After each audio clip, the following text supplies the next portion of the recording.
c'est le principe d'une définition. Ça met un contour à quelque chose. Voilà, Ça met des logiquement, limites. voilà, c'est ça.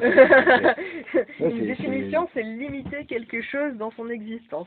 Mais pas pour tout le monde, hein. Bah, quand tu définis quelque chose, tu lui crées un cadre, une limite qui conditionne en partie son existence. En tout cas, celle que tu projettes sur la chose ou la personne. Absolument. Même si, en fait, je voulais pas faire de la polémique, mais c'est quand même en faire. Vas-y, C'est Pascal, Blaise Pascal, lui, dans... C'est qui Blaise Pascal? c'est un philosophe et mathématicien du XVe siècle, ou du XVIe siècle. Il ça a se écrit Les pointu. Pensées, notamment. Et en fait, les gens ont été tellement fans de lui que Les Pensées, c'est simplement des tas de feuilles qu'il avait chez lui. Les gens l'ont pris, l'ont mis en ordre et l'ont publié. Voilà. Il y en a un écrit sur la grâce et il y en a un dedans, c'est de l'art de persuader. Oui. Et t'exprimes vraiment le fait que tu ne peux persuader que celui qui tient ta lettre. Et aussi, les pensées, le but, c'est de persuader les gens de croire en Dieu. Voilà. Et qu'il faut, parce que voilà, il dit que la vérité est entre Saint-Augustin et je sais plus lequel, qui est complètement son inverse, qui est, t'as celui qui ne croit que ce qu'il a vu, et puis il y a que celui qui donne tous les possibles. Et en fait, il dit que la vérité, lui en fait, son grand projet, en fait, Blaise Pascal, c'est la recherche de la vérité, d'exprimer ce qu'est la vérité. Essayer de donner tu vois, un cadre à ce qu'est la vérité. Et il t'est dit qu'en fait, la vérité, c'est voilà, entre ça et ça, c'est au milieu, mais le milieu, il est là où le curseur, toi, tu le places. Voilà. Donc, et il commence vraiment en imposant cette réflexion qui dit que nous devons avoir les mêmes définissants et les mêmes définitions pour avoir des axiomes qui peuvent, tu vois, pour avoir des axes de réflexion. Sinon, on peut tous avoir le même mot, mais ne pas du tout l'exprimer, qu'il n'exprime pas la même chose chez chacun. C'est encore beaucoup présent, ça. Il y a plein de mots, quand on le dit, chez toi, ça fait une image dans ta tête, chez moi, il fait une autre image. Mais ça restera toujours ça. C'est pour ça qu'on parle de... Moi, fréquemment, quand je rencontre des gens et que je commence à avoir des discussions plus élaborées, clairement, j'exprime quelle est mon école de philosophie. Qui sont les maîtres que j'ai d'abord commencé à... Voilà, pour savoir si on est... C'est clair que si je parle avec des cartésiens et que si je parle avec des gens qui ne prônent que Descartes et que moi je suis en train de leur parler de Spinoza, après, on va avoir du mal à trouver des endroits où on parle de la même chose, quoi. Oui, je connais, je sais que c'est tu dis des noms de gens là je les connais pas trop, tu sais, moi. Un exemple typique de la différence entre la culture bourgeoise et la culture prolétaire. Eh ben, le nom des philosophes. Eh ben non, parce que moi, mon père est vraiment fils et petit-fils et arrière-petit-fils de mécanos, vient d'Algérie, ça a été très prolétaire, hein, très l'usine.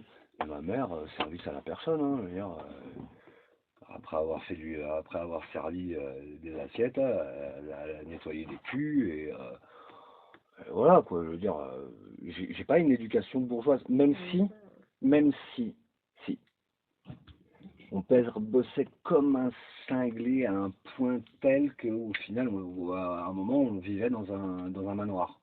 On louait un manoir.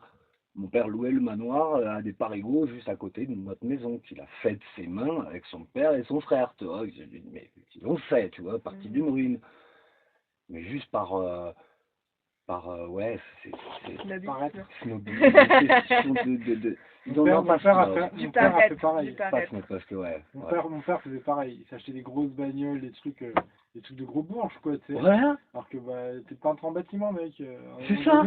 Ton crédit, faut que tu le payes, toi. Mais voilà, c'est ça. Après, mon grand-père quand mon grand-père est décédé, il y avait une dette, et ma grand-mère a fini en faisant des papiers de surendettement. Mon père a fini avec être en train de tomber dans le surendettement de ma boule, tout machin.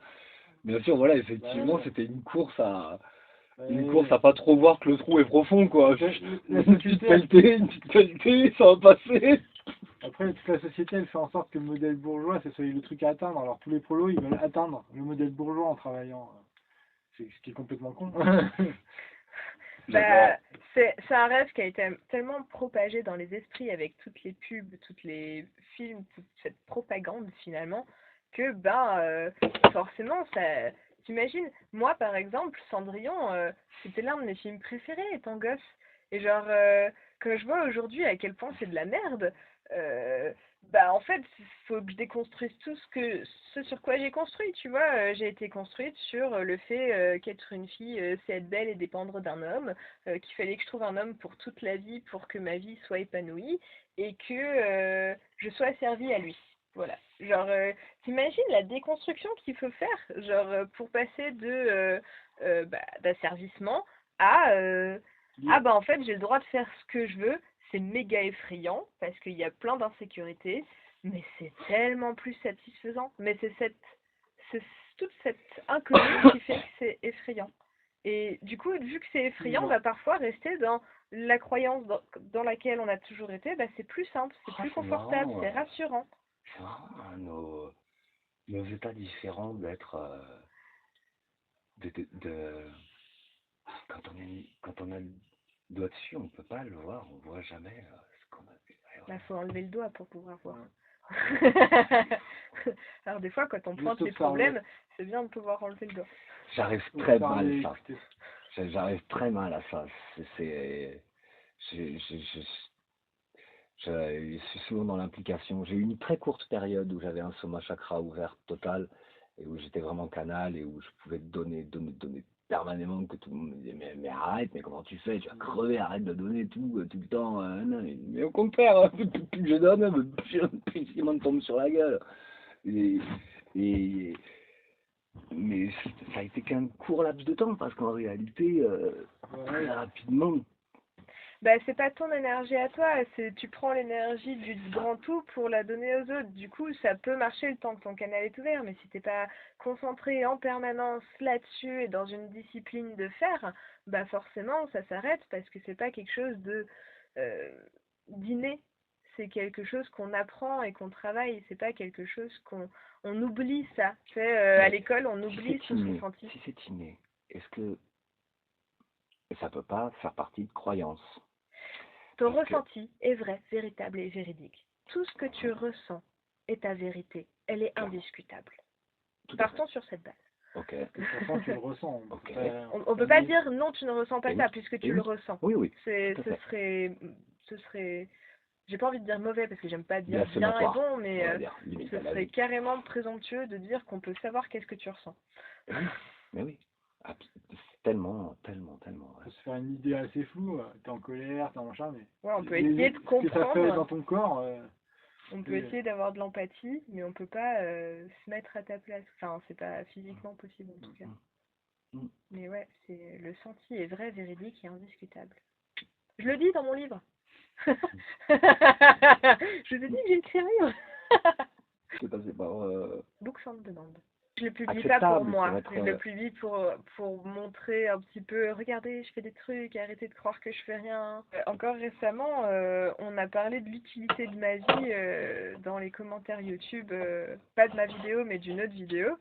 Et j'étais là en mode, il y a encore cette notion-là très ancrée de méritocratie, de mériter de vivre. Et effectivement, j'ai publié mon bouquin pour répondre à cette étiquette finalement. Quelle est ton définition de la méritocratie? Du mérite. Du mérite. C'est avoir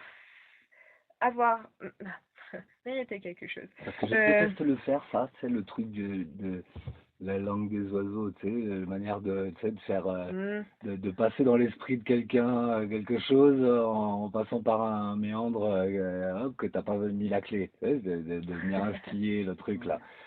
Mais je l'ai capté comme ça, hériter de. Mériter, c'est se mettre en position d'être héritant de la connaissance de l'autre. Donc, hériter. Je vois comme ça, moi. Okay. Ce terme de mérite. méritocratie, c'est un développé, Ouais, c'est une idée posture, politique. Voilà, oui, C'est tout un concept. Pour moi, le mérite, c'est genre, j'ai une tomate, il faut la mériter pour l'avoir. Alors, quelqu'un la veut. Et tu hérites moi, de la tomate, disons, non, mais via alors, l'amour que tu as donné il y au a une pied, contrepartie, à la nature. il y a une contrepartie aussi. Je vais demander à l'autre personne de faire quelque chose pour moi pour avoir cette tomate. Bon, comme ça, il méritera la tomate. Je vais y aller